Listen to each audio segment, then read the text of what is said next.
Hi everyone and welcome to the channel. तो जैसे कि आप जानते हैं कि बी एस ग्रेवाल की जो बुक है हायर इंजीनियरिंग मैथमेटिक्स उसका चैप्टर नंबर 1 स्टार्ट किया हुआ है जो कि है सोल्यूशन ऑफ इक्वेशंस। तो ये उसका जो है वो लेक्चर नंबर 2 है। इसमें हम करेंगे, इसमें हमारे पास है, इसको कंटिन्यू करते हैं। तो इसमें हमारे पास है रेसिप्रोकल इक्वेशन। अब रेसिप्रोकल इक्वेशन अगर मैं सिंपल टर्म्स में आपको पहले बताऊं तो वो इक्वेशन होती है जैसे कि अगर हमने इक्वेशन को सॉल्व किया है कम्प्लीटली तो एक्स उसका रूट आया है, लेकिन अगर हम उस जो उसका रूट आया है उसको 1/x में कर ले, मीन्स उसका रेसिप्रोकल कर ले, वो फिर भी इक्वेशन को सेटिस्फाई करे उसके जो है वो आंसर पे और उसकी राइट हैंड साइड पे कोई फर्क ना पड़े, तो इस इक्वेशन को हम बोलते हैं कि ये है reciprocal equation. If an equation remained unaltered on the changing from x to the 1/x is called its reciprocal equation। और उसके बाद हमारे पास इसके कुछ टाइप्स आते हैं जिसमें टाइप नंबर 1 है a reciprocal equation of an odd degree having having coefficients of terms equidistant from the beginning to the end are equal। क्योंकि जो हमारे पास रेसिप्रोकल इक्वेशन होती है उसका फॉर्मेट ये होता है कि उसके जो कोएफिशिएंट्स हैं वो पूरी इक्वेशन में सेम होते हैं, कि उसके जो है वो कोएफिशिएंट सेम है और वो ऑड डिग्री की इक्वेशन है, तो उसका जो फर्स्ट रूट है वो -1 बनेगा। अगर हमारे पास इक्वेशन जो है वो पावर 5 में गिवन है और वो फर्स्ट टाइप की इक्वेशन है, तो उसका एक रूट तो कंफर्म है कि वो -1 ही बनेगा, बाकी के चार हमें वो फाइंड करने होंगे। उसके बाद सेकंड पे आते हैं और कहते हैं reciprocal equation of an odd degree having coefficients of term equal distance from beginning to end but opposite in sign. जो कोएफिशिएंट्स हैं वो सेम हो लेकिन उन कोएफिशिएंट्स के जो साइंस हैं वो चेंज हो, और वो जो है वो 8 डिग्री की ही इक्वेशन हो, तो उसके जो रूट्स है वो हमारे पास उसका फर्स्ट रूट 1 बनेगा। फिर ये बोलता है a reciprocal equation of an even degree has coefficients from the from equal distance from beginning to the end equal but opposite in sign. तो उसका जो हमारे पास दो रूट्स बनेंगे, एक होगा 1 और एक होगा -1। और इसमें हम सब्सटीट्यूशन किस चीज के करते हैं, चलो ये चीज जो है एग्जांपल में जब मैं आपको बताऊंगी तो उधर ज्यादा कंफर्म होगी, अभी जो है वो कॉम्प्लिकेटेड हो जाएगा। तो यहाँ पे हमारे पास एग्जांपल नंबर 1.3 है, 1.13, और इसमें हमारे पास ये पावर 5 की इक्वेशन गिवन है। अब देखें सबसे पहले के जैसे कि हमें बार बार बोला गया था कि उसके जो कोएफिशिएंट्स हैं वो सेम है, तो अब देखें यहाँ पे भी हमारे पास 6 है, इधर भी 6 आ रहा है और यहाँ पे भी 6 है। यहाँ पे है -41 तो इधर है +41। यहाँ पे हमारे पास है +49, यहाँ है 97 और यहाँ पे है -97। तो अब आप जरा टाइप देखो कि ये किस टाइप की इक्वेशन है। तो ऐसी हमारे पास कौन सी इक्वेशन थी जिसमें बोला गया हो कि उसके जो कोएफिशिएंट्स हैं वो सेम हो लेकिन उनमें साइन का डिफरेंस हो और वो ऑड डिग्री की इक्वेशन हो। तो अगर हम देखते हैं तो ये हमारे पास टाइप 2 की इक्वेशन है। तो हम लिख लेते हैं यहाँ पे कि जैसे कि हमारे पास इधर है कि एक तो ये ऑड डिग्री की इक्वेशन है क्योंकि इसकी पावर 5 है, और दूसरी बात ये कि इसमें जो है वो साइंस भी अपोजिट है, अपोजिट साइंस है। तो ये कौन सा टाइप बन रहा है, ये हमारे पास बन रहा है टाइप 2। ठीक, और टाइप 2 में हमारे पास क्या बोला गया था कि इसका जो फर्स्ट रूट है वो हमारे पास बनेगा 1 और इसका जो रूट है वो हमारे पास बनेगा 1। अब एक रूट हमें पता चल गया, अगर हमें आगे के जो 4 रूट्स है उन्हें फाइंड करना है तो हमारे पास एक होता है क्या कहते हैं मेथड का नाम, वो हमारे पास होता है,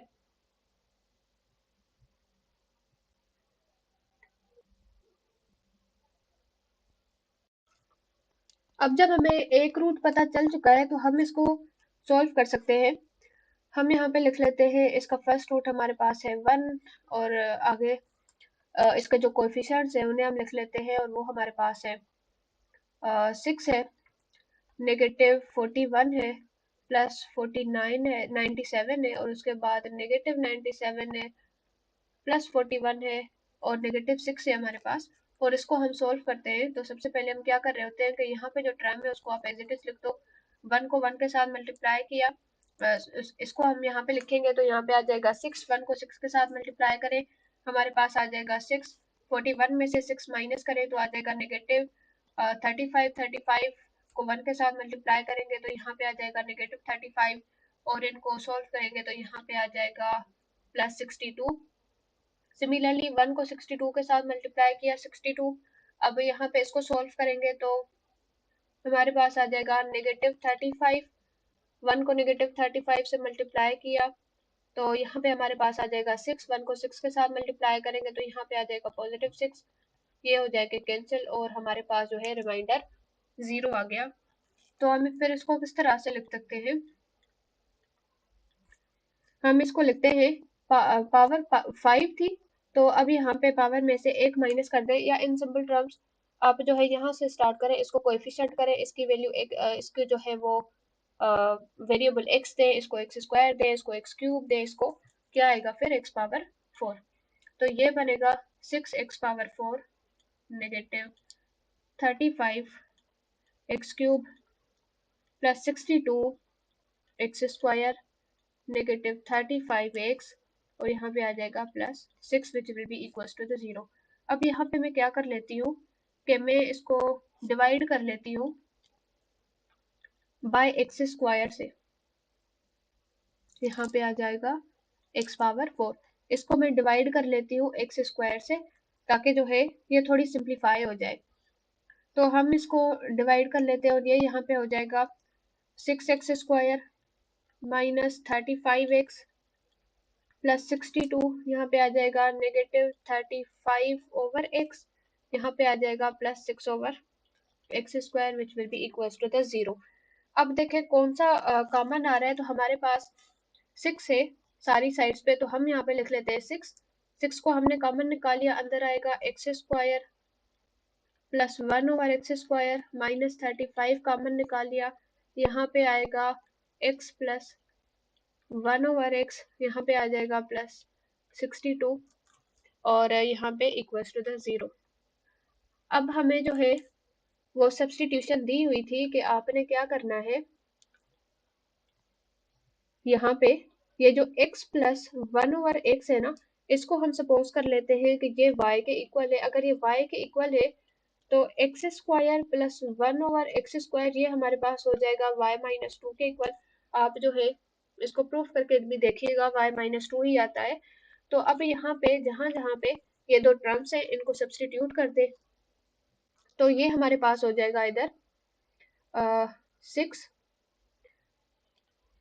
Y square minus 2 minus 35 y plus 62 equals to the 0, और ये हो जाएगा 6 y square minus 12 minus 35 y plus 62 equals to the 0, और ये हमारे पास हो जाएगा 6 y square minus 35 y plus 50 equals to the 0।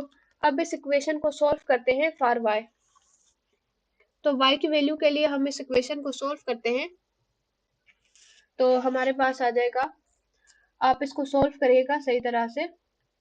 On solving मैं डायरेक्टली आंसर लिख लेती हूँ बुक में से, जो कि आ जाएगा y1 का वैल्यू आपके पास आएगा 10/3 एंड y2 क्वाड्रेटिक इक्वेशन है, सिंपली आप क्वाड्रेटिक फार्मूला अप्लाई करके इसको सॉल्व कर लें। y2 आ जाएगा 5/2, और उसके बाद देखें y हमारे पास किसके इक्वल था, इस चीज के। तो हम यहाँ पे इसको क्या लिख सकते हैं, हम इसको लिख सकते हैं कि x plus 1 over x which is equal to the y, और y1 हम यहाँ पे ले लेते हैं जो कि है 10/3।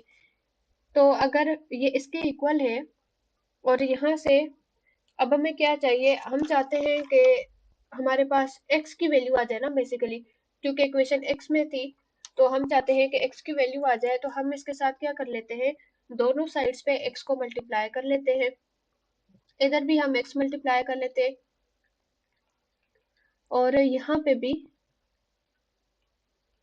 हम x को मल्टीप्लाई कर लेते हैं। तो ये हमारे पास क्या आ जाएगा, ये x इंटू एक्स हो जाएगा एक्स स्क्वायर। ये हमारे पास अब हो जाएगा यहाँ पे सॉरी, ये हो जाएगा इधर एक्स स्क्वायर प्लस वन। अब ये है हमारे पास 10x ओवर 3, 3 इसके साथ मल्टीप्लाई करें तो ये हो जाएगा 3x स्क्वायर, और ये हो जाएगा plus 3 equals to the 10x। जब हम इसको सॉल्व करेंगे तो ये हमारे पास आ जाएगा 3x square minus 10x plus 3 equals to the 0। ऐसे ही अब आप इस इक्वेशन को फिर से सॉल्व करोगे तो मैं इसका आंसर लिख लेती हूँ। ऑन सॉल्विंग आपके पास जो आंसर आएगा, एक x की वैल्यू आएगी 3 और दूसरी आपके पास जो x की वैल्यू है वो आएगी 1/3। अब सिमिलरली हम यहाँ पे क्या कर लेते हैं, अब y2 के लिए भी सिमिलर मेथड हमें चेक करना है, तो हम लिखेंगे x plus 1/x which is equals to the y, और y2 अब हम यहाँ पे ले लेते हैं, तो हम इसके साथ भी x मल्टीप्लाई कर लेते हैं और यहाँ पे इसके साथ भी x मल्टीप्लाई कर लेते हैं। तो ये यहाँ पे हो जाएगा x square plus one equals to the 5/2 into x. अब यहाँ पे 2 इसके साथ यहाँ पे इधर मल्टीप्लाई हो जाएगा, तो ये हो जाएगा प्लस 2 और यहाँ पे आ जाएगा 5x। इसको मजीद सॉल्व करें तो ये हो जाएगा 2x square minus 5x plus 2 which will be equals to the 0। और यहाँ से हमारे पास x की वैल्यू आएगी 2 और दूसरी हमारे पास x की वैल्यू आएगी 1/2। अब हमारे पास सारी जो है वो वैल्यूज आ चुकी है। एक तो हमें गिवन थी कि वो 1 है, ये तो हमारे पास फिक्स्ड वैल्यू थी। 1 जो है वो हमारे पास फिक्स्ड रूट था, इसका 1 है। और उसके बाद 3 1/3 और हमारे पास है 2 और 1/2। अब जरा देखें, जो चीज मैंने आपको बिल्कुल स्टार्टिंग में बोली थी कि क्योंकि ये रेसिप्रोकल इक्वेशन है तो ये रेसिप्रोकल में ही अकर करेगी ना, ये दोनों रेसिप्रोकल और ये दोनों रेसिप्रोकल, ये तो इसका फिक्स्ड रूट है। तो इस तरह से जो है वो रेसिप्रोकल इक्वेशन सॉल्व की जाती है। और अब हम देखते हैं कि नेक्स्ट हमारे पास क्या है। तो अब हमारे पास आ रहे हैं सॉल्यूशंस ऑफ क्यूबिक इक्वेशन, जिसमें है कॉर्डन्स इक्वेशन।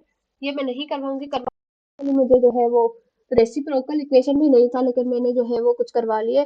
तो अब यहाँ पे जब हम कॉर्डन्स को देखते हैं तो इसमें क्या कहता है, आप वो इक्वेशंस, कॉर्डन्स मेथड ऐसा मेथड है जो कि वो इक्वेशंस सॉल्व करवाता है जो क्यूबिक इक्वेशन हो लेकिन उनमें स्क्वायर का टर्म ना हो। ये यहाँ पे मेथड है, बुक में भी इसका कंप्लीट मेथड है, बुक आपको जो है वो इंटरनेट पे मिल जाएगा। तो ये इस तरीके से इक्वेशंस इसकी सॉल्व होंगी। और उसके बाद हम चलते हैं नेक्स्ट पे, जिसमें है solutions of by quadratic equation.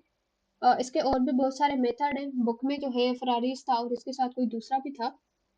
तो बाय क्वाड्रेटिक मीन्स के इक्वेशन, वो इक्वेशन जिसकी पावर 4 हो, तो उसको किस तरीके से सॉल्व करते हैं। अब हम आते हैं अपने मेन एक्सरसाइज की तरफ, जिसके लिए मैंने इतनी मेहनत की है। फिर हम इसको सॉल्व करते हैं, तो यहाँ पे हमारे पास है एग्जाम्पल नंबर 1.6। अब एग्जाम्पल नंबर 1.6 में क्या कहता है, सॉरी प्रॉब्लम है 1.6, जिंदगी में बड़े प्रॉब्लम्स भैया। So what we have is choose the correct answer और fill up the blanks in the following. सबसे पहला जो हमारे पास क्वेश्चन है उसमें कहता है इफ फॉर इक्वेशन, ये हमारे पास इक्वेशन है, one root is negative of another, जो एक रूट है वो दूसरे का नेगेटिव है, तो हमारे पास के की वैल्यू क्या आएगी।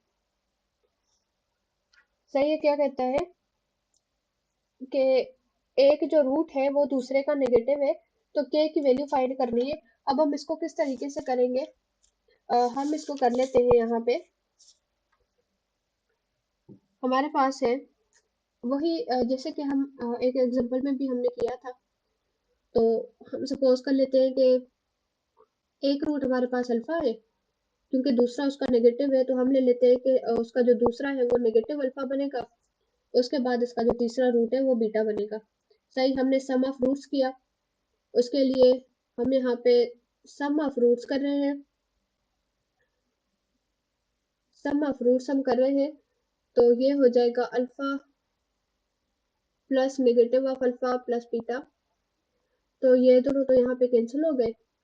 और अगर आप इक्वेशन में से देखो तो सिंगल सिंगल टर्म में एक को आप जो है छुपा लो तो दूसरा हमारे पास है -3। और क्योंकि ये ऑड है तो उसके साथ नेगेटिव साइन आती है, तो ये नेगेटिव नेगेटिव प्लस और डिवाइड होगा ये ए के साथ। ए हमारे पास 1 है यहाँ पे, तो ये हो जाएगा यहाँ पे 3। तो बीटा की वैल्यू सिंपली यहाँ पे हमारे पास आ गई 3। उसके बाद हम देखते हैं कि हम इसका पेयर वाइज सम कर लेते हैं। हम कर लेते हैं इसका पेयर वाइज सम। तो वो किस तरीके से होगा, अल्फा इंटू नेगेटिव अल्फा। ये देखें ना, ये हमारे पास है अल्फा को नेगेटिव अल्फा के साथ करें, अल्फा को बीटा के साथ करें, फिर नेगेटिव अल्फा को बीटा के साथ करें। तो इसी तरीके से हम कर रहे हैं। यहाँ पे आ जाएगा alpha beta plus negative of alpha into the beta. अब इसको करें दो टर्म से, तो यहाँ पे दो आप छुपा लो, स्टार्ट करो इसको के के साथ। हमने इसको के के साथ स्टार्ट किया और ये इवन है तो इसके साथ जो साइन है वो पॉजिटिव ही आएगी। तो ये यहाँ पे अब हमारे पास ये चीज बन गई। इसको सॉल्व करें तो यहाँ पे आ रहा है negative alpha square plus alpha beta negative alpha beta which will be equals to the k. इसको हम 1 सपोज कर लेते हैं, इसको हमने जो है वो यहाँ पे 2 सपोज कर लिया। अब ये हमारे पास आ गई 1 इन 2। उसके बाद हम क्या करते हैं, प्रोडक्ट कर लेते हैं, प्रोडक्ट ऑफ रूट्स। हमने यहाँ पे कर लिया इसकी प्रोडक्ट ऑफ रूट्स। वो क्या हो जाएगी, alpha into the negative of alpha और साथ हमारे पास आ जाएगा बीटा। और क्योंकि ये 3 टर्म्स हैं तो हमने 3 छुपा लिया। उसके बाद आ रहा है 3 और वो नेगेटिव में आ जाएगा क्योंकि ये ऑड है। तो हम इसको सोल्व करते हैं। तो हमारे पास क्या चीज गिवन है कि बीटा की वैल्यू हम जानते हैं कि हमें मिल चुकी है जो कि है 3। तो हम डायरेक्टली इसमें बीटा की वैल्यू पुट कर लेते हैं। ये हो जाएगा नेगेटिव अल्फा स्क्वायर, बीटा की वैल्यू हमारे पास क्या है 3 और इज इक्वल टू द -3। यहाँ से ये 3 से कैंसिल, प्लस साइन भी कैंसिल हो जाएगी और साथ हमारे पास अल्फा स्क्वायर की वैल्यू आ रही है जो कि है 1। जब हम इसको सोल्व करेंगे तो हम जानते हैं कि अल्फा की वैल्यू भी हमारे पास 1 ही आएगी। इसी तरीके से हम यहाँ पे लिख सकते हैं कि अब हमारे पास ये जो इक्वेशन है उसके रूट्स हमारे पास आ गए हैं। और अब आप जो इसके रूट्स आए थे वो इस इक्वेशन में पुट करें। इस इक्वेशन नंबर 2 में इसके रूट्स पुट करें। अल्फा स्क्वायर हमारे पास क्या था 1। तो यहाँ पे ये क्या हो जाएगा, यहाँ पे हो जाएगा ये -1 क्योंकि इसके साथ नेगेटिव साइन है। और उसके बाद अल्फा बीटा और दूसरा आ रहा है नेगेटिव अल्फा बीटा, ये तो डायरेक्टली कैंसिल हो रहा है, इज इक्वल्स टू द के। तो यहाँ से सिंपली हमारे पास के की वैल्यू आ गई जो कि बन रही है -1 हमारे पास बनेगा ये ऑप्शन नंबर डी। इसमें हमने क्या किया, अकॉर्डिंग टू कंडीशन हमने जो है, जैसे कि हमें बोला गया था कि एक रूट वो नेगेटिव है अनदर का, तो हमने अल्फा और नेगेटिव अल्फा और साथ जो है वो हमने बीटा ले लिया। उसके बाद हमने इनका सम ऑफ रूट्स किया, यहाँ से हमारे पास बीटा की वैल्यू आई। उसके बाद हमने पेयर वाइज रूट किया, इसका सोल्यूशन बन नहीं रहा था। इसके सोल्यूशन के लिए जो है हमें चाहिए था ए स्क्वायर का वैल्यू। तो हमने प्रोडक्ट ऑफ रूट्स जब किया तो वहां पे हमारे पास ए स्क्वायर का वैल्यू आ गया 1। फिर हमने क्या किया कि इक्वेशन नंबर 2, क्योंकि वो उसकी उस इक्वेशन में आ रहा है ना के, तो हमारी मेन इक्वेशन तो वो है जिसमें के आए। तो उस इक्वेशन में हमें जो वैल्यूज मिले थे वो डाल दिए और उसको सॉल्व किया तो हमारे पास के की वैल्यू आ गई। अब जब हम सेकंड पे आते हैं तो इस क्वेश्चन में थोड़ी मैं खुद भी कंफ्यूज हूँ, तो मैं कोई गलत वलत आंसर नहीं दूंगी। अगर आप में से कोई जानता है, most welcome in the comment section. मैं कम्प्लीटली उसको देखूंगी और कंसिडर भी करूंगी। बाकी मुझे धुक्के तो बहुत लगाए हैं लेकिन एक रीजनेबल आंसर मुझे नहीं मिला, तो इसको मैं यहाँ पे स्किप कर रही हूँ। और उसके बाद हम थर्ड पे आ जाते हैं। जब तो थर्ड में क्या है हमारे पास, अल्फा बीटा गामा हमारे पास गिवन है कि ये रूट्स हैं इस इक्वेशन के। और फिर हमें फाइंड करना है अल्फा स्क्वायर बीटा स्क्वायर और गामा स्क्वायर। अब एक चीज के जब हम इसको सोल्व करते हैं तो ये जो alpha square plus beta square plus gamma square है ना, ये इक्वल होता है alpha plus beta plus gamma के होल स्क्वायर के एंड माइनस 2 ऑफ अल्फा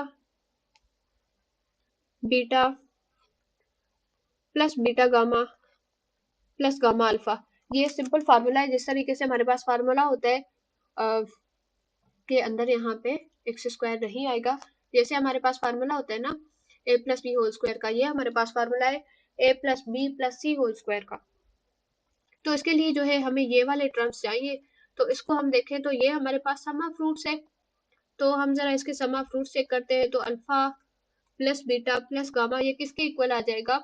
आपने एक छुपा लिया, अब आ रहा है -3 और ये 8 है तो इसके साथ नेगेटिव साइन वैसे ही आ जाएगी, तो ये हो जाएगा 3। इसको डिवाइड कर लें 2 के साथ, तो ये हमारे पास आ गया। अब यहाँ पे सम ऑफ फ्रूट्स, इसके पेयर पेयर वाइज रूट्स कर ले तो वो हो जाएंगे alpha beta beta gamma plus gamma alpha. इसको देखें दो दो टर्म्स है, दो छुपा लिए, उसके बाद आ रहा है 6 और इसको डिवाइड कर ले 2 के साथ, इवन है तो इसकी वैसे पॉजिटिव साइन आएगी। इसको सोल्व करें, यहाँ पे आ जाएगा आपके पास 3। उसके बाद हम कर लेते हैं यहाँ पे इसकी,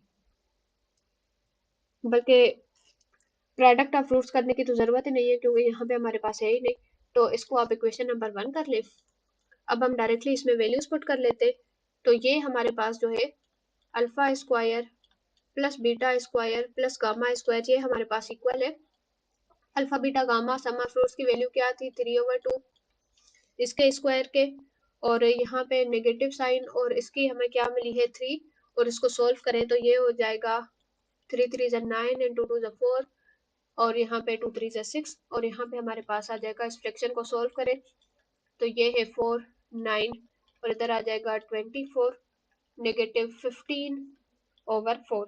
ये हमारे पास इसका सोल्यूशन आ गया है जो कि हमारे पास है पार्ट नंबर सी। उसके बाद हम चलते हैं फोर्थ की तरफ। उसमें क्या कहता है कि x+2 जो है इज अ फैक्टर ऑफ, ये किस इक्वेशन का फैक्टर है? आप सिंपली क्या कर लो कि x+2 इक्वल्स टू द 0। अब यहाँ से ये क्या आएगा? x is equals to the -2। ये जिस भी इक्वेशन को सेटिस्फाई करेगा ये जो है वो उसका आंसर बन जाएगा। तो हम चेक कर लेते हैं। हम सपोज कर ले चेक कर लेते हैं अभी ए के लिए। जब हम इसको करेंगे तो ये है 2 की पावर 4 प्लस 2 और ये है हमारे पास 16 आ जाएगा। नहीं, यहाँ पे नेगेटिव है तो यहाँ पे आ जाएगा 16 प्लस 2 विच इज 18 और ये हमारे पास 0 नहीं आता। उसके बाद हम बी पे इसको चेक करते हैं। तो वो हो जाएगा -2 की पावर 4 माइनस -2 उसके बाद जो है स्क्वायर है और 12। इसको सोल्व करें, ये आ जाएगा 16 माइनस 4 प्लस 12, ये तो 24 आ रहा है। सिमिलरली हमने सी को चेक किया तो मैं थोड़ा डायरेक्टली कर लेती हूँ। सी को जब हम करेंगे तो यहाँ पे आ जाएगा हमारे पास 16 और उसके बाद इधर आ जाएगा -2 और यहाँ पे हमारे पास है 8 और ये हो जाएगा +2 एंड +2। इसको हम सोल्व करते हैं तो मैं कैलकुलेटर पे कर लेती हूँ। तो इसका जो आंसर है हमारे पास वो आ रहा है 36। तो 36 भी 0 के इक्वल नहीं आता। हम चेक करते हैं डी के लिए। तो डी के लिए तो सेटिस्फाई करना चाहिए क्योंकि ये लास्ट ही ऑप्शन है और हमारे पास नन ऑफ दीज भी नहीं है। तो इसको जरा चेक करते हैं तो ये आ जाएगा यहाँ पे 16 और इसको चेक करते हैं तो ये 2 इंटू दिस, ये हो जाएगा अगेन 16 प्लस 2 हमारे पास है यहाँ पे -2। तो ये सेम है, सारे कैंसिल हो रहे हैं तो ये यहाँ पे 0 आ रहा है। इसी वजह से इसका जो फोर्थ है क्वेश्चन उसका ऑप्शन आएगा यहाँ पे डी। उसके बाद हम चलते हैं इसके फिफ्थ क्वेश्चन की तरफ जिसमें कहता है if alpha beta gamma is equals to the 5 means pair of, जो सम ऑफ रूट्स है वो हमारे पास है 5, जो पेयर वाइज हमारे पास रूट्स है वो है 7। इसी तरीके से प्रोडक्ट ऑफ रूट हमारे पास ये गिवन है और फिर ये कहता है कि आप जो है इक्वेशन फाइंड करो। 3 रूट्स है, इसका मतलब ये है कि क्यूबिक इक्वेशन होगी। तो वो किस तरीके से होती है मैंने फर्स्ट लेक्चर में बताया था। x minus sum of roots into x square plus sum of pair wise, और वो हमारे पास इंटू एक्स होता है माइनस प्रोडक्ट होगी, तो वो इक्वल्स टू द जीरो। आप सिंपली आप पुट कर देंगे, हो जाएगा x cube minus 5x square यहाँ पे आ जाएगा। और उसके बाद यहाँ पे पेयर वाइज हमें क्या गिवन है, वो हमारे पास 7 है, तो ये हो जाएगा 7x माइनस प्रोडक्ट हमारे पास क्या है, वो है 3 इक्वल्स टू द जीरो। अब ये देखें कौन सी इक्वेशन आ रही है, ये हमारे पास -5 ये नहीं है, हाँ ये हमारे पास इक्वेशन नंबर सी हमारे पास जो इसकी इक्वेशन है वो इसका आंसर बनेगा। और उसके बाद हम अगर नेक्स्ट पे चलते हैं, चले मैंने इसे जो है वो नेक्स्ट लेक्चर में कंटिन्यू करेंगे, यहाँ पर इसे वाइंड अप करते हैं। Thank you for watching and Allah Hafiz.